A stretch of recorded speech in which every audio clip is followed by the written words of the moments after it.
वालेकुम नाज़रीन, आमनाज़ किचन में आप सबको खुश आमदीद। आज जो वीडियो लेके मैं आपकी खिदमत में हाज़िर हुई हूँ, वो वीडियो बनाने का मकसद ये है क्योंकि कुछ दिन पहले मैंने यूट्यूब पे एक वीडियो लगाई थी कि हाउ टू यूज़ माइक्रोवेव। तो उसका मुझे बहुत अच्छा फीडबैक आ रहा था। उस पर लोगों ने कमेंट किए, मैसेज किए कि आप हमें कुकिंग रेंज, ये जो है ना, कुकिंग रेंज यूज़ करने का तरीके के साथ साथ बाकी मशीनरी को भी यूज़ करना सिखाएं।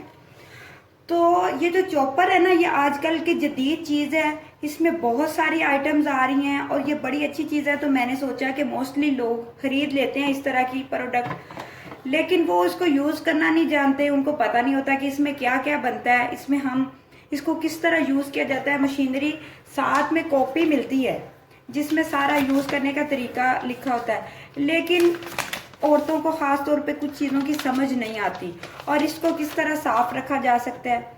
ये चॉपर मैंने 1 साल पहले ख़रीदा था, बड़ी अच्छी कंपनी का, जापान का ये कंपनी थी, मैंने ख़रीदा था। और ये इसमें 6 फंक्शन है और इसका यूज़ करने का इंतहाई इजी तरीका है। और आप देखें कि ये है तो प्लास्टिक बॉडी में, लेकिन इसकी मशीनरी, इसके हाई मोटर, इसको पावर लगी हुई है। और ये जो इसकी मशीन है इतनी अच्छी काम करती है, लेकिन ये है कि चीज़ को अगर आप ख्याल से रखें काफ़ी देर पर रह जाती है। दूसरी बात ये है कि हम इसको आसानी से धो सकते हैं। देखने में तो ये इसकी मशीन है, बस छोटी सी एक मशीन है, इस टाइप की बनी हुई है।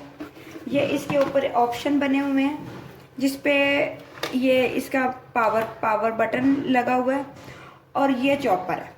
अब ये एक देखने में प्लास्टिक का एक सादा सा एक बाउल है, इसको हम इधर से हम कनेक्ट करेंगे, इधर से इस तरह कनेक्ट करते हैं और ये कनेक्ट हो जाता है। और ये पहला इसका कटर है। ये जो पहला कटर है ना, ये छुरियों वाला, इसको हम इसके अंदर लगा देंगे। और जो अब इसका आखिरी मरला है, वो मरला बहुत सीखने वाला है। ये इसका ये ढक्कन, ये जो इसका ढक्कन है ना, इसमें ये जो निशान है, इसका आपने ख़ास ख्याल रखना है। अगर ये टूट जाएगा तो जो आपका चॉपर है वो बेकार है, वो दोबारा नहीं लगेगा, क्योंकि ये बाहर की कंपनीज बनाती हैं। तो वो इसका जो मशीन का जो तरीक़ेकार है वो इस तरह से बनाती हैं कि मशीन, और ये चॉपर इसी तरह से ही चलता है, इसके साथ ही चलता है, क्योंकि आगे जाके इसने लॉक होना होता है। और इसमें हम अब बना क्या सकते हैं, इसमें हम कीमा बना सकते हैं आसानी से। इसमें हम कोफ्तों का मटेरियल, आप चिकन डालें, इसमें ऑमलेट का प्याज, हरी मिर्चें, इसमें आप कटलेट्स, नगेट्स, मतलब कि कोई भी ब्रेड क्रम्स आपने चॉप करने हैं, मीठे में कुछ आपने हलवा बनाया है, चूरी बनाई है, चूरी का जो आटा मोस्टली औरतें रोटी बनाती हैं चूरी की और वो हाथों के साथ करती हैं, तो उसका जो नुकसान होता है वो ये होता है कि वो बड़ी देर लग जाती है और वो होती भी नहीं ठीक, मोटी रह जाती है, चूरी अच्छी भी नहीं बनती। तो इसमें बहुत अच्छी तरीके से चूरी बन सकती है। और ये इसका पहला कटर है।